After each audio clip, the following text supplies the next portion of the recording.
welcome to Tim and Joel Call It in the Ring. Today is a very, very special day in America. It's Thanksgiving Day. Now, some people in the chat mentioned being a little suspicious of their turkey. Fortunately for most Americans, you're the ones coming out on top. Celebrate that victory. You killed that turkey. How's it going, Joel? What? Wait, doesn't someone pardon one of the turkeys? Ooh, there is the annual turkey pardon. I don't know if that happened this year. I feel like might be staying at home time for Trump. Not really willing to do the ceremonial turkey pardoning. He pardoned a turkey a few days ago. Tim, how is your week going? I mean, it's a little better now that I know that. Yeah, we're already getting people excited. It's a good time of year. We're around Thanksgiving for the Americans. For the Canadians, it's better known as just another day in November. The snow is come and gone, and let's talk about the news, shall we? Yeah, let's do it. All right. Well, first things first, we've got to send our condolences to the family and the friends of Bob Ryder, who passed away a couple of days ago. Dave Meltzer sent out a tweet saying, Bob Ryder was found dead at his home in Nashville by police today. We don't know more, but he had fallen yesterday and was on an advanced form of chemotherapy. Impact officials couldn't get in touch with him and went to his home, and he never answered, so police were called. Unfortunately, they found him dead. Bob had been battling cancer for years.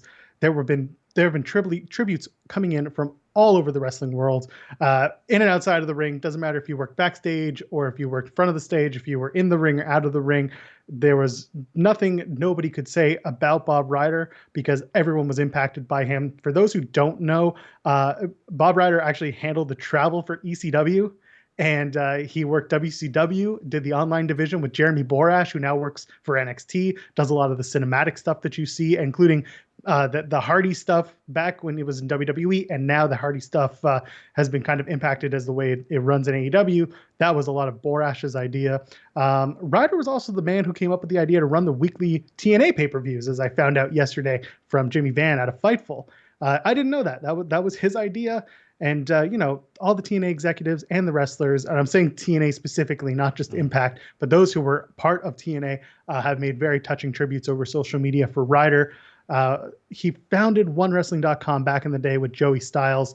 They would also have Ryder was just a pioneer. He brought insider wrestling coverage to the internet era, back when it was all just, the Wade Keller PW torches and the Dave Meltzer Wrestling Observers, and everything was done on print. He brought it into audio form, audio updates over Real Player. You remember Real Player, Tim? Yeah, I remember. Oh my God, that's a blast from the past. And of course, WCW audio shows with Jeremy Borash. So we send our best. We send our love to the family and the friends of Bob Ryder. One hell of a sad news day to start with. But, I think a lot of people are going to see just how much he impacted, no pun intended, the wrestling world. Yeah, definitely. I mean, he's a good man. Sad day. Send our condolences. Absolutely. I want to tell a funny story, if I may, because I don't know if you listened to Oral Sessions. Do you know Oral Sessions, Tim? It's Renee's new thing, right? That's her new podcast. Okay. Her first guest was her husband, John Moxley. Love that. Very, very funny.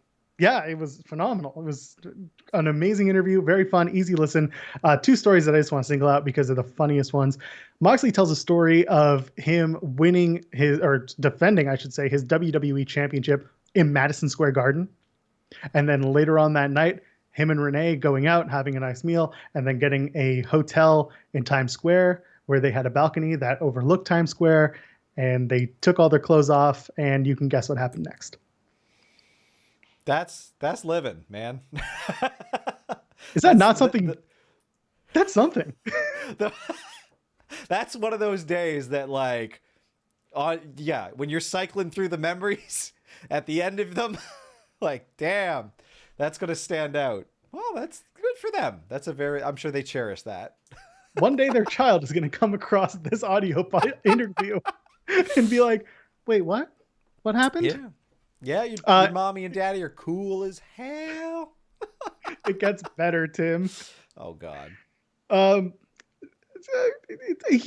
Moxley is a proponent of the library system. Like most are, right? Yeah, You're a fan of libraries are great. You can take out books, you can take out CDs, videos, you get them for free, you can return them whenever you want. Moxley, again, big proponent of the library, to the point where he told a story about, I kid you not, doing cocaine and going to the library, spending his day there reading books. What? Why? Amazing. That's so weird. There's something to be said. You can speed read. That is absolutely the new form of speed reading. I don't think that it would make you. Maybe. I don't know. Whatever worked for him. That's a strange decision in my mind, but. Mox flat out said, I would go and get a shit ton of cocaine, not a shit ton because I can't afford that much. I would go do cocaine and I go to the library and I go for days. And I was like, oh my God, this is a story he's telling and I love it. And the whole time his wife is just like, I didn't know these things about you. Like I knew a lot, but I didn't know these things. I didn't know you're such a weird ass kid. What was he reading? That's what, because like, I don't know much about Mox's personal life or like, I don't picture him reading like books worth. I picture him doing cocaine and speed reading Treasure Island 4 times or some crap like that. Like, I can't say I'm surprised. I cannot tell you that I'm surprised. Oh Moxley God, is very funny. much like that guy. Love it. Hell, So now I just want to know, like, yeah, what were your favorite books? What type of stuff are you diving into? Like, is he like a sci-fi guy? Is he just ripping through Asimov, blasted on coke, or? There you go. Everyone try and hit up John Moxley and ask him, what kind of books were you reading when you were on coke? I want see those answers. if he'll tell you. Yeah, I want to know. He's not big on social media. He uses it like a bulletin board, he said. So he may not reply, but if you know how to get a hold of him, come on. I need to give us those answers. I want to know. Let's be the guys who break that news. There was a guy once upon a time who was never available on social media, and recently he is very, very available. Oh God.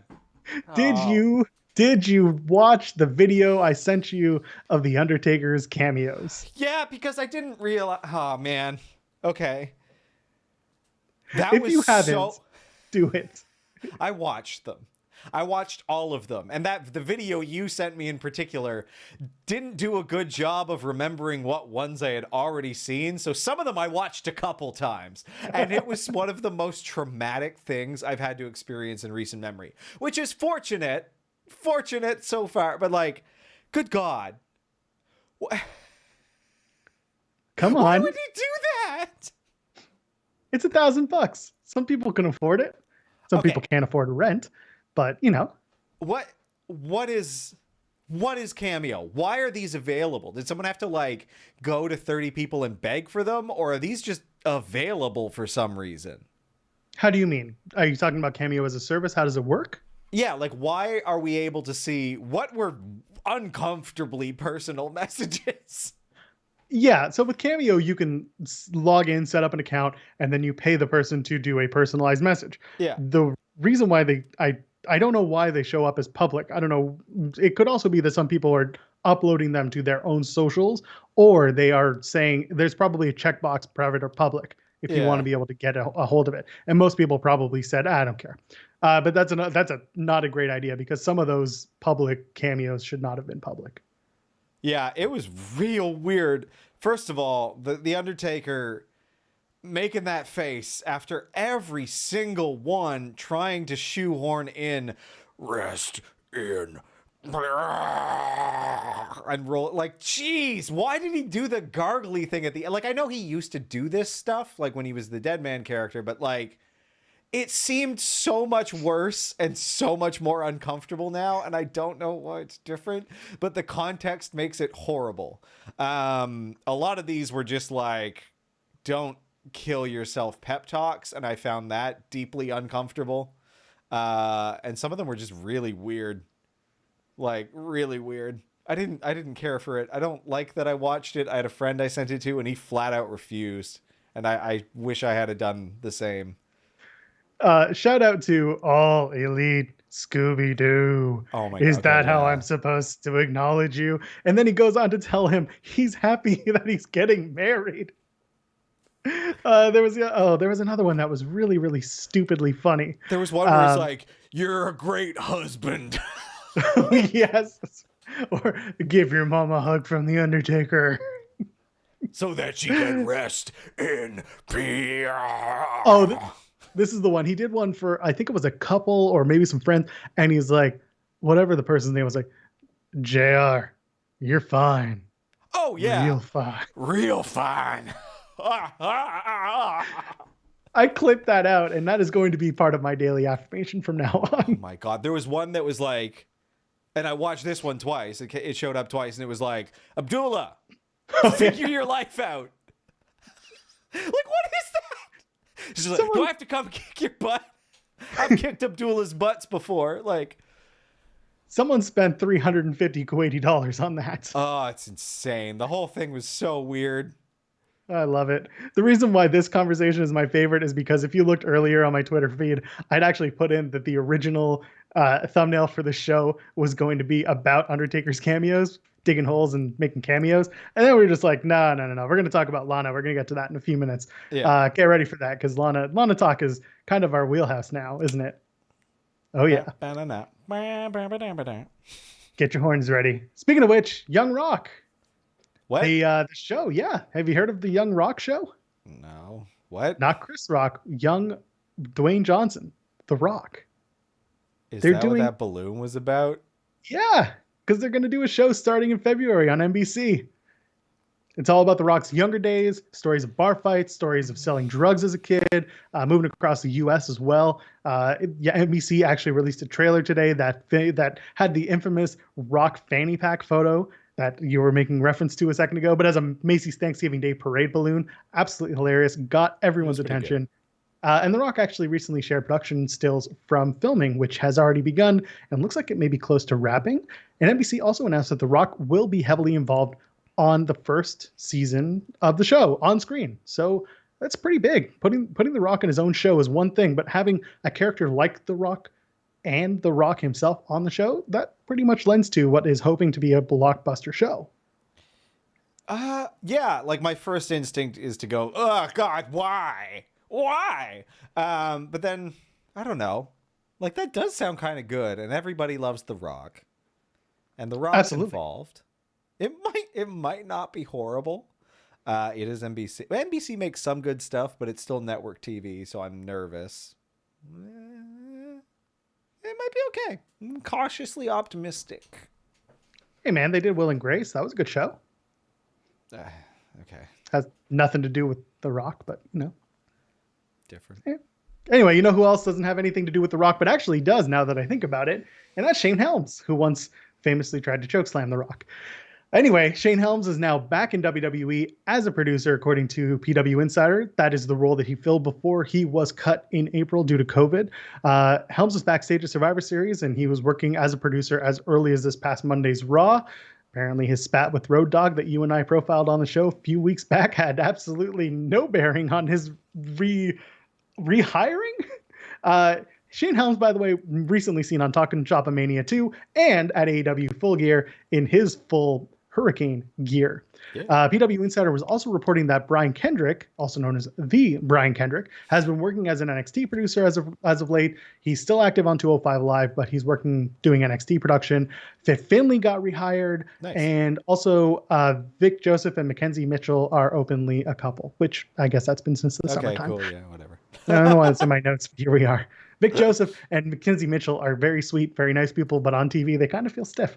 So I guess that's the thing. So yeah, Fit Finlay is back, and Shane Helms is back, and then Brian Kendrick is working, and everyone's happy again.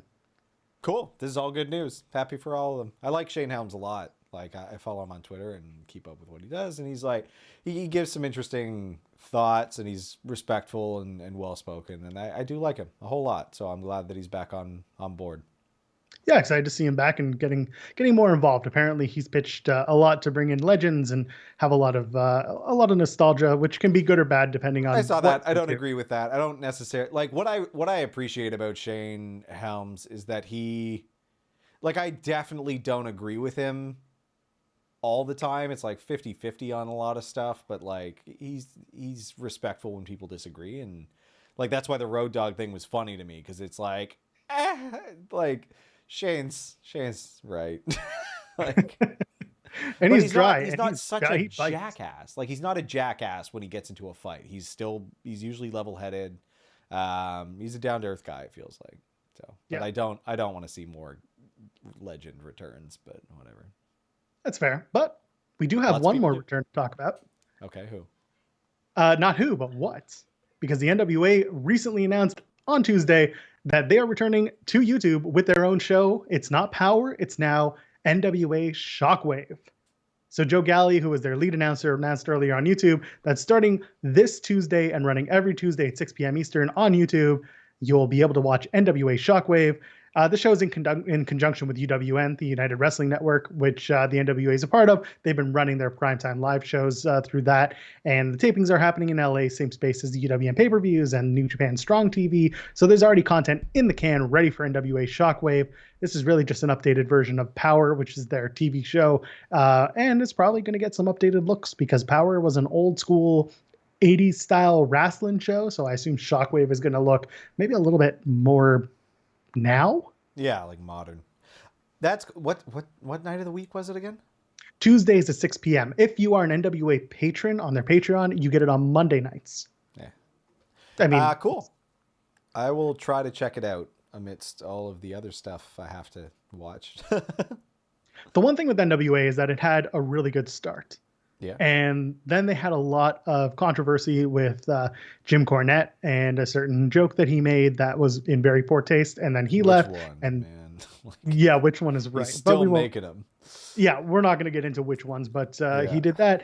And also there was accusations against Dave Lagana during speaking out. So he's gone as well. For those wondering, there's been some talk that maybe NWA Power, as it were, that show was like his baby. And that's why we're moving towards Shockwave instead. Works for me. Does for me. Speaking of which, you know what works for me? The Thunderdome. I still like it. Do you hate it yet?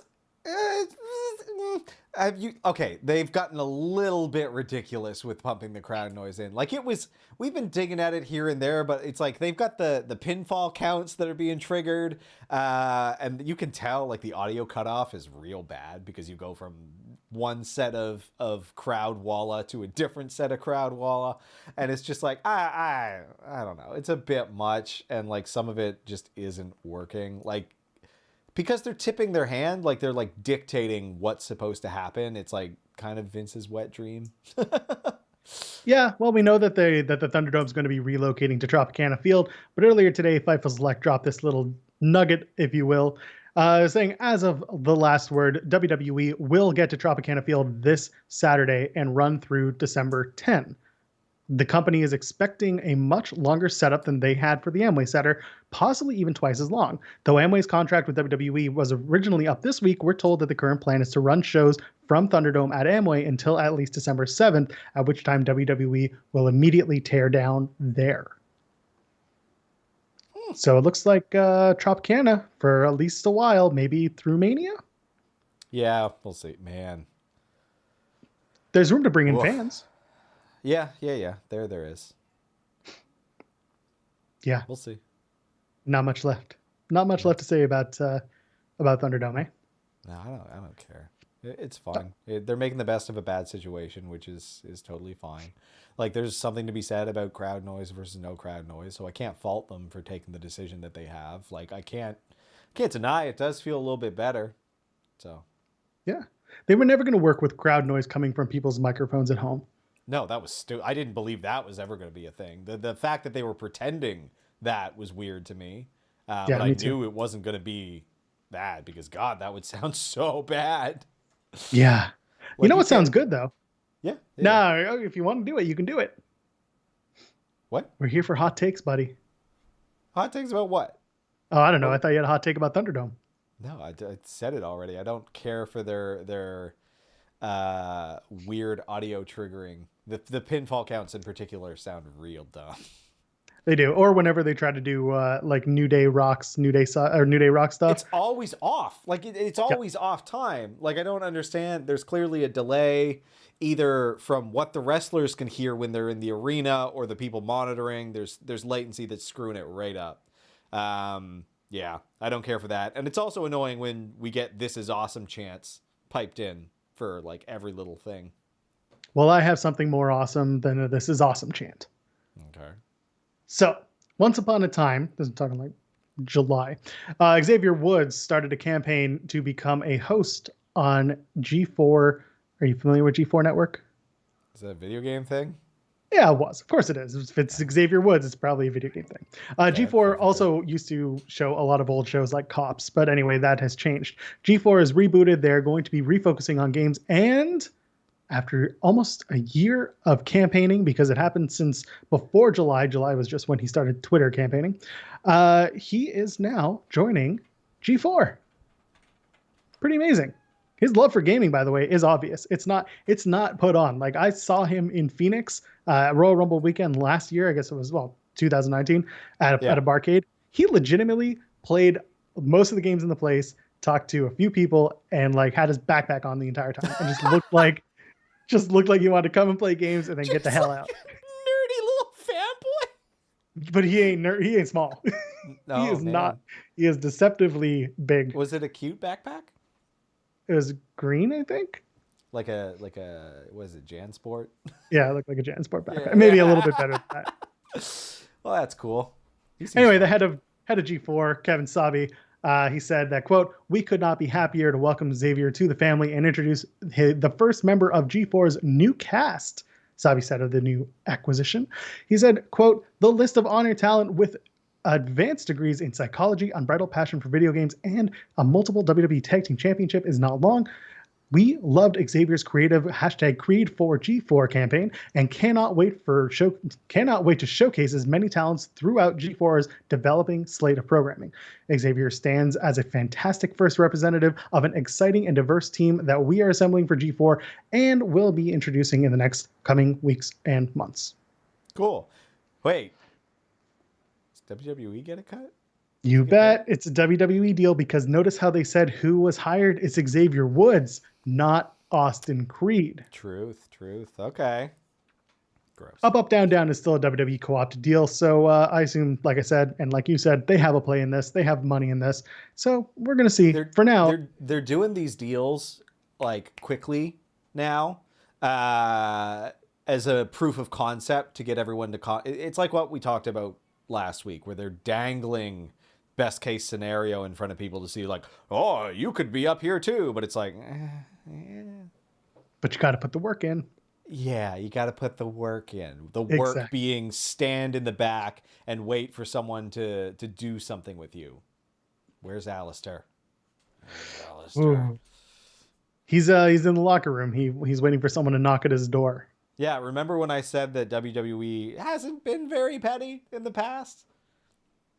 Where's Alistair? Where's Alistair? Well, it's a good question to ask. If anybody knows, you can always chime in at any time. Let us know. I want to do a quick Indie of the Week because it's actually a fundraiser for a canceled show. GCW's Slime season was supposed to go on December, I believe, 5th. It was happening early December. It's been canceled due to COVID-19. It was supposed to take place in Las Vegas. And with the winter months bringing more cases and fewer shows, performers are facing uncertainty in the coming months as shows are canceled and their income disappears. So if you have a chance and you can consider it and you have the means, support GCW and their talent, because the money is going to their talent. Go to Indiegogo, search GCW. It should be the first thing that shows up under Slime season. Again, there's a fundraiser to help support the wrestlers that are commonly brought onto their shows, some of whom have even gone on to WWE and AEW. So give it a shot. They deserve it. It's a hard season right now. Mm-hmm. You want to talk Impact? Yeah, let's talk Impact. What'd you like? Everything? Jazz is back. Jazz is the back. Wee That was Nominal cool. one. Didn't expect that. What was that second thing? The Wee Nominal one. The Wee Nominal one was pretty good. Yeah, it was fun. AJ Swoggle. That just doesn't even work, but they did it anyway. And Fightful Select, we got tipped off to it earlier in the day, so I was like, I have to see this. It did not disappoint. It's a very, very funny angle. It's so stupid and so silly. But you know what? That's what Impact has been. They're doing stupid, silly stuff, and they're not like no one else is. Yeah. Ring of Honor is too serious. AEW and NXT are doing their thing. Like, there's room for this. The Wrestlers Court segment, so dumb, so funny, and it's a great way to get all those Wrestlers House folk on screen. Yeah, I thought it was really like the wrestle court thing was pretty great. Like, especially when Madison Rayne went and was like, "Wait, what, you can't be the judge. You investigated the case," and then just like swap places with D'Lo, and I was like, "Yeah, okay, that's pretty good. I like that." It was very funny. I guess Lawrence D. What's his other name?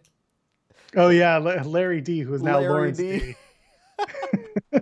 Shot Johnny, I guess. I don't know. That was, And it was all done because of virgin blood? I guess that was so weird. Sure. I'm not a super satisfying wrap up to that, but I'll take it. Yeah, it was a little strange. I mean, it wasn't completely lost, but it was still a fun time, wasn't it? It got there. I'm glad it's wrapping up. Hopefully that's kind of the last of it. Yeah. The Sue Young segment with Deonna Purrazzo and Kimberly, did you catch that? I did. It was very, very editing was amazing. I love that they edited it together in a way that made Susie and Sue Young appear on stage. You can't do that if you have people in the crowd. Nope. It's just, that's taking advantage of their surroundings, which no one's really able to do right now. Yeah, no, they did a really good job with that. So, I mean, it was a good show overall. Like, I felt like the wrestling wasn't to the same caliber that I'm used to in the ring this week. It was still good, but like usually their in-ring stuff is like really, really exciting. But this week it was a little bit quieter. But that's fine. No complaints about that. Ken Shamrock did this is my ring and beat down everyone around him, which was a little bit funny. He had Sammy as backup. What about Rich Swann with Chris Bay, Willie Mack? I quite enjoy that. That's a thing that's going to happen, and I'd love to see the three of them kick the crap out of each other. Yeah, that'll be a really good match.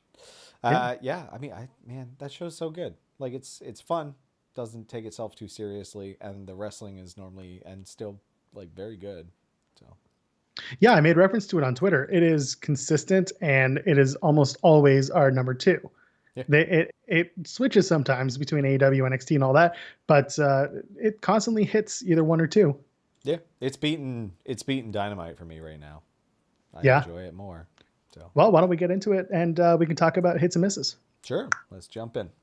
All right. Well, we had the Survivor Series this past Sunday, so we're not going to talk about last week's SmackDown because I don't remember what happened. That's right, last week already. Survivor Series. What did you like?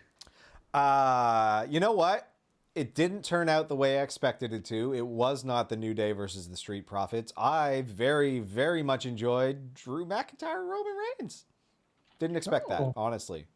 I knew it was going to be good, but it was like very, very good. Definitely my favorite match by far. Yeah, definitely surprised me as well. A night that had a lot of matches with absolutely no reason. No. This match actually had something to offer, so I was a big fan of that. I did enjoy it. Yeah, overall the show pretty good. Like I was more or less happy with how they ran things. A lot of it didn't go the way that I expected it to, which I always appreciate. Without being completely nonsensical, it was really, really good. Wrestled quite solidly, and they did some things that were unexpected, which is what I'm here for. Yeah, New Day and Street Profits, same thing. Just another match that was straight up good to watch, fun time, just simple, straightforward. It was a match. Survivor Series is always just that show where nobody cares about the build and the matches almost completely deliver. Yeah. And the Women's Survivor Series finish. Oh my God. Like, people were so mad and I was so happy. This was someone's shitpost come to life. Yeah. Oh my God, exactly that. And it was just like, I know that people want it to make sense, like for Lana to like come out on top, and it's like, no, you know what? Like, people, that's not really how life works sometimes. Like, she came out on top in a very realistic way. Where it's just like, yeah, they're mean to her. And she came out and got lucky, and that was good. And now she's on top of the world, and she's got a little bit of confidence, which helps, but it's not because like she suddenly became the greatest wrestler in the world, because that's not how life works. Like, you don't suddenly gain like a bunch of skills. So that's right. She's doing a really good job of selling her character of being this person who's getting high school bullied, and still seeing the good in the world. Like, she gained that little bit of confidence boost. Did you get a chance to watch your WWE Chronicle? No, never. It's very polarizing Ooh. because Lana, the person, comes off as a little bit conceited and a little bit kind of not slow on the uptake, just not always the most like full-headed person, if you Yeah, get what I mean. I'm not surprised. Like, she's a But fitness model, isn't she? she's also a dancer. Okay. But that's not the point. Like she is educated, blah blah blah. Like she did go to university. She did Oh, okay. graduate. That being said, just you can't help but appreciate how honest she is in a way. Like how um, she comes by herself honestly. I mean, You almost that's want to feel bad in some ways. about what? About how she. You ever watch How I Met Your Mother? And there's that one episode where there's the "oh honey" that person. Oh, Yeah, okay. you kind of want to pet her like a bunny. And I'm sorry, that sounds awful. It's But you, infantilizing. yeah, no, that's not what I mean. But you look and you're just like, oh, okay, she's trying. She's really trying. And now they're kind of crossing that over into this storyline, this come from behind, loser make good type of thing. But she's not exactly deserving of it either, is she? No, like, I mean, but that's the thing. Like, I don't need that. Like, this reality TV situation that this all-encompassing media that we've gotten ourselves into now, where like we have to all these lines need to blur, where it's like I don't think Lana, I super doubt Lana got bullied in school. Like, I don't think she's had it super duper hard. Like, she seems like a lovely, capable person who is very entertaining on television because that's her job and she's good at it. Like, I don't need her to actually struggle with the same type. Like, that's what acting is, right? Like, I she's don't playing I don't pretend on doubt. TV. I don't doubt that she was bullied in school because she did come from like she lived in Russia until she was 9 and learned Russian, and her English was not great when she got back. And from what I remember in school, the kids who didn't speak fluent English unfortunately were not treated the best by their peers. So it's entirely possible that she was bullied for that. She also talks about having dyslexia and just other problems reading. So I get it. It's hard to break that facade because she's a very beautiful woman, Yeah. and she is someone who it looks like she lucked out through her entire life. But no, to do the things you do, to be a dancer competitively, to model, to act, it doesn't matter if you do it well or not. You still have had those breaks and those opportunities. So now she's being given an opportunity to essentially take over and potentially become a champion and a star in WWE beyond being someone's mouthpiece. She the best Yeah. wrestler? No. No, I don't care. Like, she's not a terrible wrestler. Like, she is really not that bad in the ring. I don't find. I've enjoyed watching her when she does have matches. She was good on Raw on Monday. Like, she plays a character and it's suited to her skills, and I think it works really well. Like, I mean, yeah, that's all really cool. I haven't watched any of that because I just don't care about people's personal lives largely. So it's like, that's cool. If it is coming from the heart, no, like, good. She has something to draw on, and that's probably what's helping her do such a good job in this role right now. So it makes sense, and like, I'm not super surprised. I'm making ridiculous assumptions, to be honest, which is my own kind of bias. So like, if she did have some more struggle than I would have anticipated, oh, that's really interesting. But yeah, I don't need that. Like, I just, you know what? I think she's doing great work, and she is deserving of her position on Raw right now. Yeah, it's been a long time too. She's been with that company Yeah. for quite a while, and people have made jokes throughout the last little while, and we're going to get to it with our when we get to AEW talk. That maybe AEW signed the wrong half of that duo. I'm a lot more over on Lana than I am on Miro right now. Yeah, we'll get to that. Absolutely. We're Yeah, gonna we'll get to get that. to it, man. Like, I don't know. Like, Lana's doing so well. Like, like, every time that music hits, I said this last week, like, I'm into it. Like, her character is really exciting to me, and like, she has been a part of some of the dumbest bullshit that this company has written. No fault of her own. I don't believe she wrote it. I'm making another assumption. Maybe she did write it. If she did, that was some dumb bullshit. But like, she's been a part of some really bad storylines, and it's good to see her featured in a way that I actually enjoy, because she's mostly just been part of nuisance storylines for me in the past.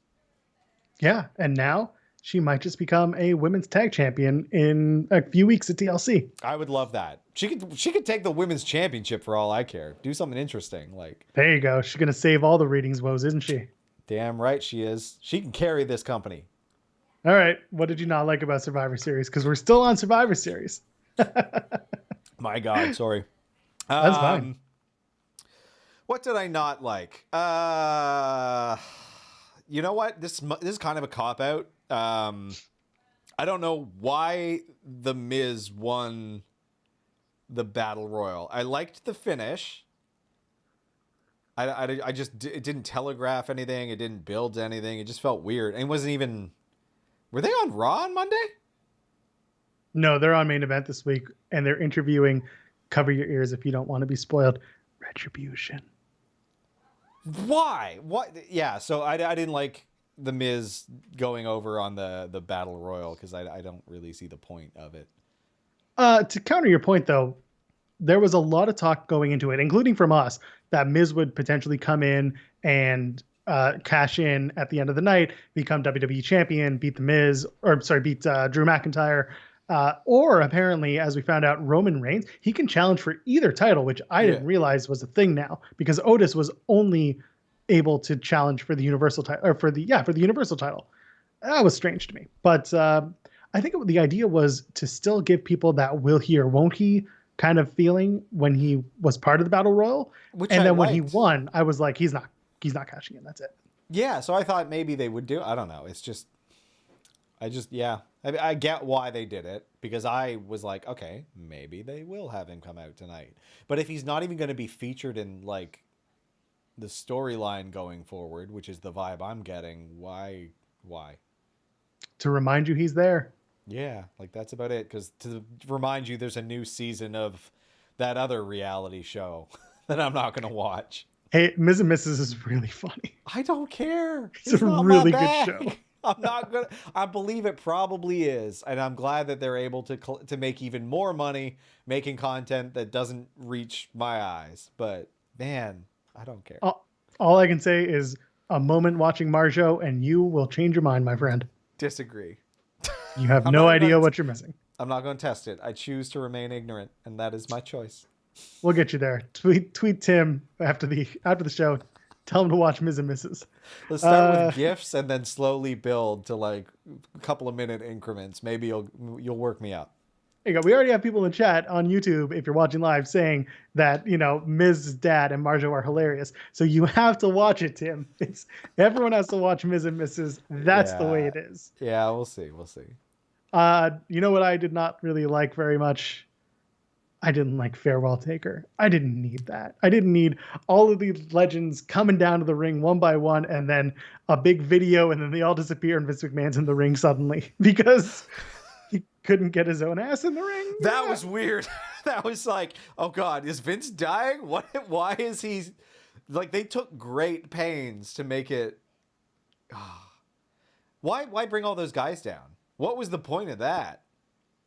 I think because earlier in the day they were filming content for WWE.com, they just kind of brought them out. I agree. In terms of like the way that this whole segment was shot, very awkward, especially because that Vince introduction was pre-taped 100%. Yeah. It was and very like, strange. do a pan over the audience. Do that instead. Yeah. Like, I don't know. Like, I'm glad it didn't go on. I'm glad it was a relatively brief thing. We've had to watch that bloody Metallica video so many times. You just watched the pre-show, we wouldn't have to watch it again. They played it again on Monday, and it's just like, I prefer literally anything made by a fan over that, because I'm tired of their like love for old man rock. I used to love Metallica, but I've listened to them to death. Yep. By the time I was 16, like, yeah, and I'm just. I still think that like fans are probably better suited at picking out the Undertaker's most iconic moments. So I'm more interested in that type of content for it. It was like I didn't hate it. It still had that vibe of like the broken mystique. Even when he came out as the character, it felt like weird, man. I did watch the Hot Ones thing, and that felt fine and normal to me. But Really? like some of this feels wrong. Like, I mean, we talked about the cameos earlier, so we'll leave that. But I'm waiting until next year when USA introduces their new hot reality show, Michelle and Mark Undertake Texas. It's just going to be so many like sweeping drone shots following him on a motorbike. That's right. I can already produce this. Hello, I'm Mark, and I own a mortuary. Oh my god. Yeah, I didn't hate it. Like, it wasn't super duper bad. It did feel like Survivor Series was more entrance than show. Like, there were so many entrances, and then they did like 10, 15 guys for literally nothing. Like, including Kane in his full getup. That was did someone rip awesome. him? Common consensus? Yes. So good. Whoever did that, give them a medal. Like that's so, like Mayor Glenn Jacobs, the only guy coming out in full gear. He shows up in full gear, and then you've got the Godwins who show up with their overalls, and they're just like, ugh, I don't want to go full bore with this. Let's just wear overalls and a t-shirt. And then you had Kevin Nash in his jeans just being like, I'm just going to show up in whatever I brought. He did just look like a whatever the... Yeah. Oh, I don't know. The Kane thing was so stupid and so funny at the same time. I'm so happy that happened. That made it all kind of worth it to me. Yeah, just for 5 minutes. Not even 5, just for 30 seconds in the ring. He was wearing a mask. Yeah, first time. First time one that for would everything. Do a damn thing for COVID, but he was wearing a mask. All right, let's hop over to Raw. What did you like? I like that sound. You know what? I liked like all of the number one contender matches. This whole week, all of the wrestling felt, with maybe exception of some of the Lana stuff, it felt like it had importance to it. So I liked that. And then the 3 matches they put on were really, really solid. Particular note to Riddle and Sheamus again, because they have got chemistry. I like them together. Yeah, they do. They work very well together. I will say with the we'll get to the not so good stuff, so we won't do that. But I will say I loved, those number one contender matches are great. Sheamus and Riddle were amazing. That MVP and Matt Riddle segment, phenomenal. That was very good. First of all, I'm not your bro. Aww. And the MVP broke. He was this close. He just looks down, resets, and he's just like, and then he continues. Very, very close. And that's great because Riddle earlier in the night had a awful showing when he delivered his first promo. Yeah. He wants to be the championship. He wants them to take his skin, turn it into leather. Like, what? Everyone was flubbing that whole opening segment. And then, you know, the joke that everyone picked up on later on backstage, like everyone was flubbing lines for the first like hour of Raw. It got much better on the mic, but damn, it was weird. It was awkward. Firefly Funhouse was also a lot of fun. I enjoyed that. Yeah. Friendship Frog with his grand opening, grand closing. Rest in peace. Probably a good time to move to what we didn't like. So what did you not like? From Raw, the whole opening was bad. And the Braun thing felt so awful and awkward. And I guess he might be injured is the rumor going around now for the suspension, which would make a bit more sense to me. His delivery was crap on that though. Like, what do you mean? What do you mean there's a problem? What do you mean last but not least? I'm a big... Like, really? He's like, do you have the brain of, like, a child? Like, I get he's got a temper, but that is not enough to snap. Like... Awkward tag team title match, by the way. That random countout that had to be restarted. Everyone's wondering, was that a thing? Was it not a thing? I have a theory that Bruce and Vince sat in the back and Bruce was like, no, it's perfect. This is exactly what you want. Everyone will call their friends and tell them to switch over from Monday Night Football to Monday Night Raw, Vince. Everyone's going to love it. And Vince just being like, yeah, let's do that, pal. God damn, I'll take him for a ride. Yeah. You know what? Like the Like, Hurt it's not Business good this stuff. week I don't know. It just isn't working for me. Like stop this feud now. If they're gonna, if no titles are gonna change hands on this, like it's just getting kind of goofy. And you're hurting the Hurt Business. Like you're damaging the strong work you've done in the recent past by doing this, I think. Yep. I didn't like how we got, I know we just keep praise onto Lana, but how we got to Lana and Asuka was a little stupid. It was more like Lana kind of tripping her way to a title match that we've already seen, by the way, when Yeah. you and I talked about the Battle Royal and we called Lana and blah, blah, blah. That we saw it. It's not a new thing. It wasn't like, oh my God, this is great. No, Yeah. but if at least they salvage it by telling us the story that the tag team titles are going to be what Lana and Asuka are going to work towards. She also like, she had a better showing this time. I didn't super duper hate it. Like I thought it was okay. Like she had a better showing this time. It was a little bit clumsy, but like Asuka's kind of weird, so it kind of worked. Like whereas Braun Strowman getting like flipping out because someone said last but not least doesn't feel normal. I can kind of see Asuka being like, oh, she mentioned me, she mentioned championship, like, yeah, let's do it, I like to fight. So that felt a bit more natural. Like I get it, it was pretty clunky though. Let me tell you something I'm very sick of, Tim. What are you sick of? WrestleMania caliber matches. Yeah, that was annoying. I don't need to hear it every single week that everything is WrestleMania caliber. I'm done with it. Why?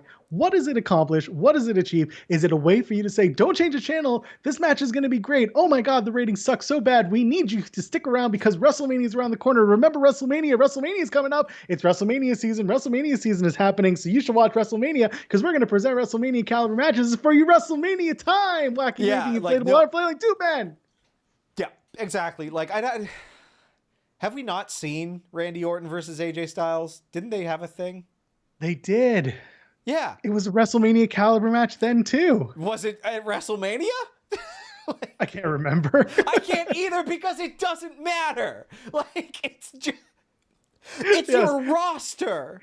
By the way, it was at WrestleMania 35. Yeah, see? I knew it was on one of those mediocre ass WrestleManias. That was the one that went like 20 hours. Yeah, I wanted to die. Oh, good stuff. But hey, WrestleMania is around the corner, Tim, so don't change that channel. Yeah, we'll see. I mean, there must be a sizable portion of the population who just watches wrestling at WrestleMania. There must be, because the way that Absolutely. they're hammering that line, like, and for a while that was me, honestly, like for a few years. So, yeah. I mean, here's the thing. When we start talking, we started this podcast at a really good time because we had SummerSlam when we started. And that's when things kind of like pick up a little bit. And now we're in a lull. So in other words, people aren't really watching, paying attention. Once we start getting into things like Royal Rumble into WrestleMania season, it's going to be like a free for all in terms of who's talking about wrestling and who's watching wrestling. The big shows start when the year turns new. That's just what it is in wrestling. Truth. So basically we can say all the stupid shit we want now because people aren't really paying attention now. Yeah, it just feels funny to me that like, what does it accomplish shouting stuff like that on the commentary? Like, people are either there or they're not. They're not going to go watch the show because a commentator said it's WrestleMania quality. Like, throw that on Twitter all you want. I don't care. Like, throw that out into the world. But, like, you're making the show, you're cheapening both shows by doing that. And it's not necessary because the people who are there are the only ones hearing it. So, yeah. Well, by now we flipped the switch. Let's talk about what you did not like about AEW. I didn't like Vicky Guerrero's definition of nepotism. It felt weird, and it was just a clunky way to introduce to explain what happened with Jade last week. I'm just personally not a huge fan of Vicky Guerrero. I think Nia would be better without her as a valet. I just don't like. I've never liked Vicky Guerrero on TV. And that Miro Kip best friend stuff. I clipped the shaky cam and put it on our Instagram of Miro's face because it was like, this is not as good as best friend's last fight in a parking lot. That should be our next. That whenever people subscribe to us on the channel, that should be what comes up. That shaky Rusev face. Yeah, Sorry, yeah. shaky Miro face. Shaky middle Uh, face. I agree. That wasn't my favorite. Also, was not a huge fan of. No, you know what? That was really the big thing. Yeah, Yeah, the those. Trent Chucky Yeah, and the Miro Kip fight. Yeah, didn't do it. I don't hate Vicky Guerrero. I think she can be better. I mean, better used at least. Her and Nyla Rose looked like a really interesting idea, a really interesting concept of a team together. But now, since whatever happened at the last pay-per-view, doesn't really do much for me. It's just like Vicky Guerrero slapped Nyla Rose and Nyla fell into line. yeah. I don't know. I think I said Tell me a Naya story. earlier. Nyla, Naya, it's a slip of the tongue. I get it. Yeah. What did you like? There were a couple of really solid matches, like the John Silver Adam Page start was really good. They have consistently good matches to start the night. One that won me over the most was Jericho and Hager versus SCU, which I was completely surprised by. I really enjoyed that. Really? Yeah. I'm just not the biggest Jericho or Hager fan, but SCU was amazing. Neither am I normally. They're very plodding right now, and like I don't know, a sweaty old man fight worked for me this week. Tim, you told me offline. You told me, and I'm going to out you right now. You are the biggest Jericho Hager fan in the entire universe. Absolutely not true.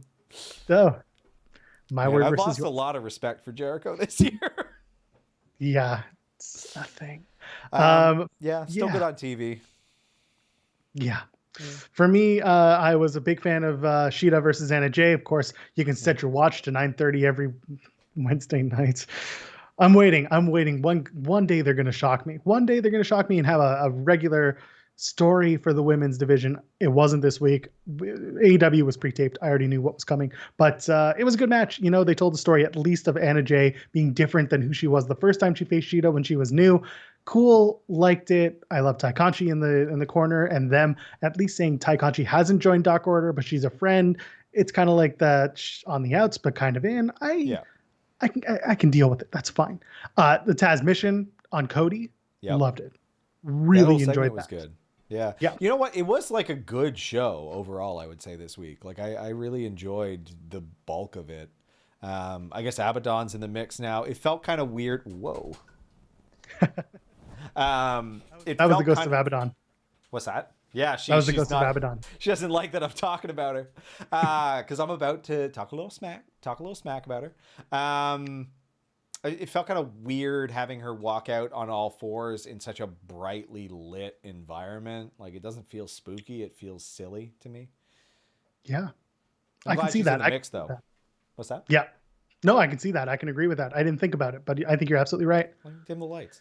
Just make it do what they do with the Fiend, right? Yeah. And that Mox promo, speaking of amazing Fiend lighting, whatever the hell you want, good things. That Mox promo was absolutely perfect. We heap a lot of praise on Moxley here because he deserves it. He cut a hell of a promo. The match is going to be great next Wednesday night. And, winter may be coming, but, we'll all be doing that after that match with Kenny and Mox. They built this quickly and well. Like, I really didn't expect it to be that good, but, like, and Eddie, the way he delivered the, like, I got my own stuff. You know who did this. And you're like, yeah, it's Kenny. And I was like, yes. It was really good. Really dug that. Yeah, big fan. What about NXT? What did you not like? Okay. I don't know who Grizzled Young Veterans are. That's the dumbest bloody name for a tag team. I don't You're care. Killing me. They're great. They beat up Everrise, another team with a terrible name.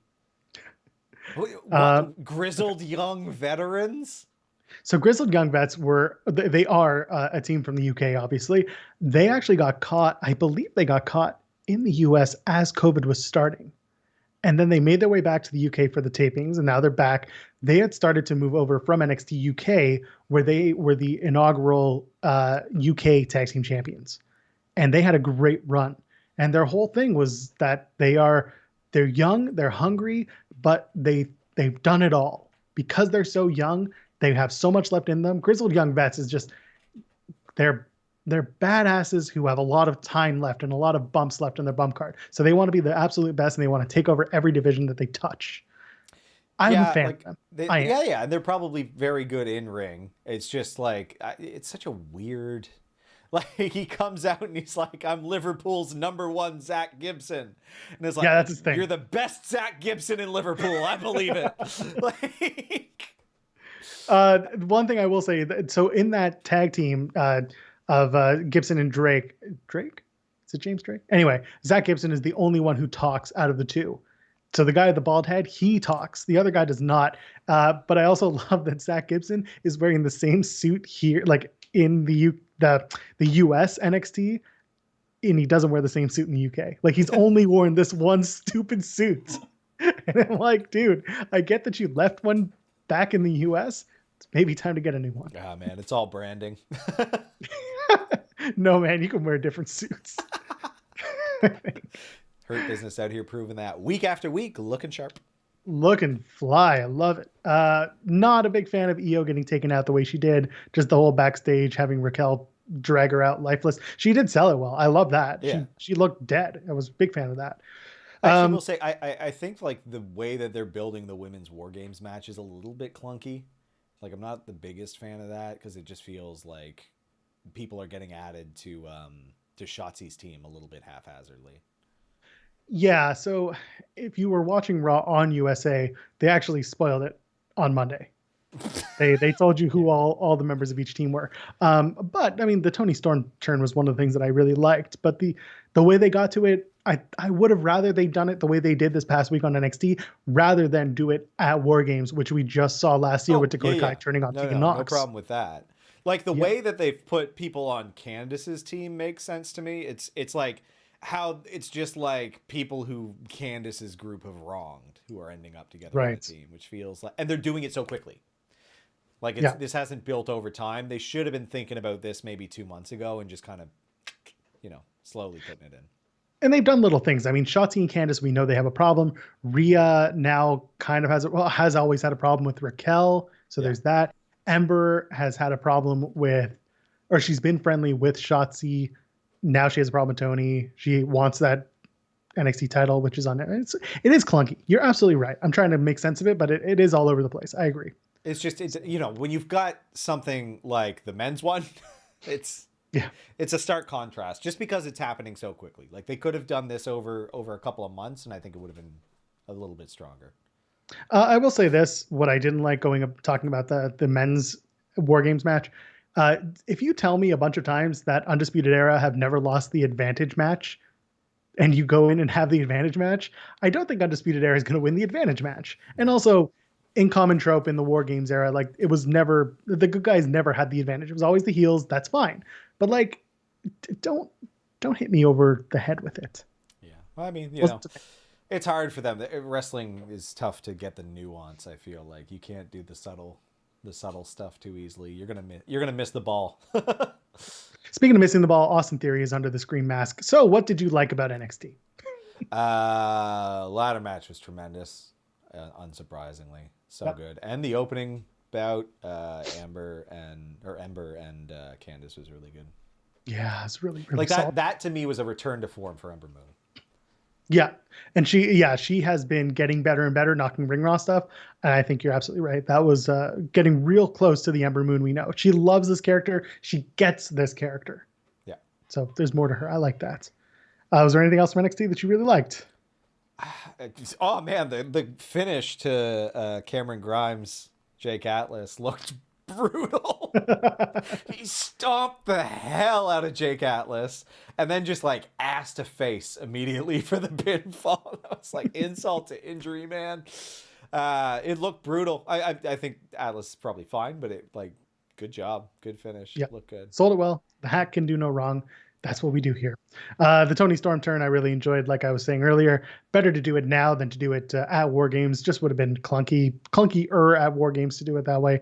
But the Storm turn was done right. It was fun. It was the right moment. So it's good. Right call too. Like I think it's the right move for her character. Yeah, I'd been waiting for that since she showed up in NXT. There was that twinge of maybe. Yeah. Yeah. And you know what I loved beyond anything on the show was the KO show. Yeah. That entire segment. Like, don't say the name. Oh. Yes, just everything was a call. Everything was a call ahead, and then a foreshadowing. It was perfect. I just loved it. Like, don't say his name because you said his name. Now he's gonna come out in three, I two, one. just told him. And then he does the chair thing, handing the chair to Gargano, and then Gargano being like, "I don't need this chair," and he gets another chair, and everyone's like, "They're just gonna do this over and over." And I'm like, It's like, "No, it's it's not for you, because Tony." Damian Priest is coming." I got a feeling. He said, "I just got a feel." Teddy Yeah, the Teddy Long thing. Regal's delivery of Playa was so good. He flips his hair.